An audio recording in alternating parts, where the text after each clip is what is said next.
안녕하세요. 동화책 라디오의 에어리입니다. 여러분의 편안한 잠을 위해 오늘 들려드릴 이야기는 등불 할머니입니다.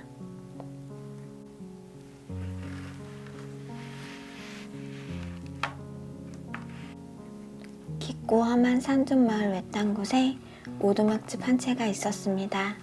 이 오두막집에는 안못 보는 장님 할머니가 살고 있었습니다. 장님 할머니는 하루 해가 저물고 어둠이 내리면 등불을 들고 나가 장에서 돌아오는 마을 사람들의 밤길을 밝혀주었습니다. 어느 해 봄 사냥을 나왔던 이 나라 세자가 산중에서 길을 잃고 헤매다가 마침 이 불빛을 보고 오두막집을 찾아왔습니다. 세자는 하루 종일 산을 타느라 피곤했기 때문에 누추한 자리지만 아주 달가운 잠을 잤습니다. 다음날 아침 세자는 잠에서 깨자 어젯밤 자신을 구해준 등불에 대해 물었습니다. 장님 할머니는 세자 앞에 지난 일을 다 말했습니다. 어릴 때 몹쓸 병을 앓다가 둔늘 먼 이야기며 그로 인해 어린 시절을 아주 슬프게 보낸 이야기. 어느 날 스님을 만나 세상 사람들을 위해 정성껏 불을 밝히면 눈을 뜰 수 있으리라는 말을 듣고 밤마다 등불을 들고 나가 길 안내를 해준 이야기를 숨김없이 다 털어놓았습니다. 장님 할머니의 얘기를 듣고 난 세자는 무엇을 생각했는지 한참이나 고개를 끄덕였습니다. 그리고는 할머니, 그렇다면 언제까지 등불을 밝혀야 눈을 뜰 수 있다고 하던가요? 하고 물었습니다. 그건 잘 모르겠습니다. 스님 말씀이 그저 정성껏 등불을 밝히라고만 했습니다. 할머니는 부끄러운 듯 얼굴을 붉혔습니다. 그렇다면 큰일이 아닙니까? 할머니께서는 나이도 많으셔서 언제 저 세상 사자가 모시러 올지는 모르는데 언제까지 그렇게 한가롭게 등불을 밝히고만 있겠습니까? 자칫하다가는 눈도 뜨지 못한 채 저 세상으로 가시겠습니다. 세자는 자기 일이나 된 듯 걱정을 해주었습니다. 실은 이 늙은이도 그것을 염려하고 있었습니다. 얼마나 정성 들여 등불을 밝혀야 하는지 몰라 얼마 전까지만 해도 잠을 설친 날이 많았지요. 그런데 요즘엔 이상하게도 자꾸 이런 생각이 들지 뭡니까? 어떤 생각인데요? 세자마마, 주제 넘은 생각인지 모르오나 오랜 세월 등불을 밝히다 보니 이 늙은 것의 마음이 따뜻해지고 맑아지는 것을 느낄 수가 있었습니다. 스님께서 저보고 정성껏 등불을 밝히면 눈은 뜰 수가 있다고 한 말은 바로 마음의 눈을 뜨게 된다는 말씀을 그렇게 바꿔서 해준 것 같았습니다. 장님 할머니의 말에 세자는 자세를 고쳐 앉았습니다.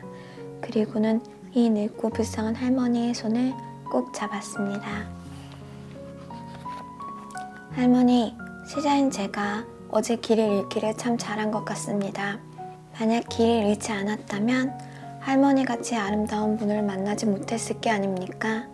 제가 대궐로 돌아가면 할머니의 아름다운 마음씨를 세상에 널리 알리겠습니다. 그리고 선물도 보내드리고 싶은데 어떤 선물을 바라시는지요? 어디 말씀해 보시지요? 하고 물었습니다. 장님 할머니는 기쁜 얼굴로 좋은 등불 몇 개만 보내달라고 하였습니다.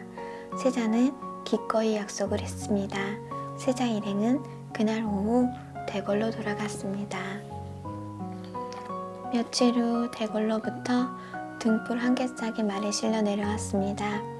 새 등은 좋은 재료를 가지고 만든 덕분에 전에 쓰던 낡고 볼품없는 등보다도 훨씬 밝은 빛을 내고 먼 곳까지 비췄습니다. 여기에다 대궐에서 보낸 좋은 기름은 빛을 오래가게 해주었습니다. 그런데 이를 시기하는 마을 사람들이 있었습니다. 바로 마을 사람들이었습니다. 마을 사람들은 이제까지 밤길 안내를 해준 장님 할머니를 아주 나쁘게 생각했습니다. 세상 사람들에게 자기가 좋은 일을 하고 있다는 것을 알리려고 등불을 밝혀왔다는 둥, 대궐로부터 받은 보석이 한 자루가 넘는다는 둥 수군거렸습니다. 마침내 마을 사람들이 이 엉큼한 할머니를 마을에서 쫓아내기로 하였습니다. 마을 입구에 오두막집이 서 있는 것도 볼썽사나운 데다가 늙고 쭈그러진 장님 할머니 때문에 마을 안에 가난과 병이 떠나지 않는다는 엉뚱한 죄까지 뒤집어 씌운 것입니다. 마을에서 쫓겨난 장님 할머니는 얼마 떨어지지 않는 산속으로 들어갔습니다. 그리고 하루 종일 더듬거린 끝에 작은 굴을 찾아 잠자리를 마련하였습니다. 하지만 장님 할머니는 마을 사람들을 미워하지 않았습니다. 오랜 세월 등불과 함께 살아온 마음은 남을 미워하거나 원망하고 싶은 생각을 갖지 않도록 해주었습니다. 어느 날 밤이었습니다. 장님 할머니는 사람들의 두런두런 거리는 소리에 잠이 깨었습니다. 가만히 들어보니 도적들이 음모를 꾸미고 있는 중이었습니다. 두목님, 그러니까 내일 밤 저 안 마을을 털자는 말씀이시군요. 그렇죠? 두말하면 잔소리지. 이제까지 다른 마을은 다 털었지만 저 안 마을만은 한 번도 들어가 보지도 못했잖는가. 장님 할망구도 쫓겨났으니 마을에 불을 켤 사람도 없지 않나? 그러니 이제 우리 집이나 마찬가지지. 이보게 모두 내일 밤을 위해 잠이나 푹 자더라고. 알겠는가? 예, 두목님. 그리고 나서 도적들은 어디론가 가버렸습니다. 장님 할머니는 무서움도 잊은 채 뜬 눈으로 밤을 새웠습니다. 날이 밝자 장님 할머니는 산에 내려가 마을 사람들에게 도적들의 흉계를 알렸습니다. 하지만 마을 사람들은 장님 할머니의 말을 믿으려고 하지 않았습니다. 장님 할머니가 거짓말을 하는 거라고 생각했습니다. 하루에는 참 짧았습니다. 한나절이 지났는가 싶더니 어느새 저녁이 되었습니다. 저녁이 되자 구름이 몰려들면서 서쪽으로부터 빗방울이 후두둑 후두둑 떨어지기 시작했습니다. 장님 할머니는 평소에 친했던 쌍둥이나 엄마를 붙잡고 사정을 한 끝에 간신히 등불 한 개와 기름 한 통을 얻을 수가 있었습니다. 그러나 비바람이 하도 세차게 몰아쳤기 때문에 등불은 켜지기도 전에 꺼져버리곤 했습니다. 밤이 깊어졌을 무렵 도적들이 산에서 내려와 마을로 들어섰습니다. 도적들은 불빛을 두려워하는 대신 어둠에는 다들 익숙해져 있었습니다. 그러니 어둠 속에 잠든 마을은 자기들 세상이나 다름없었습니다. 도적들은 거침없이 마을 안으로 들어왔습니다. 도적들의 발자국 소리에 놀란 마을 사람들은 겁에 질려 바들바들 떨었습니다. 그때 참으로 놀라운 일이 오두막집 쪽에서 일어났습니다. 남대없이 등불이 켜지더니 불빛이 온 마을을 비춘 것이었습니다. 뜻하지 않은 불빛에 도적들은 놀라 허둥지둥 달아나기 시작했습니다.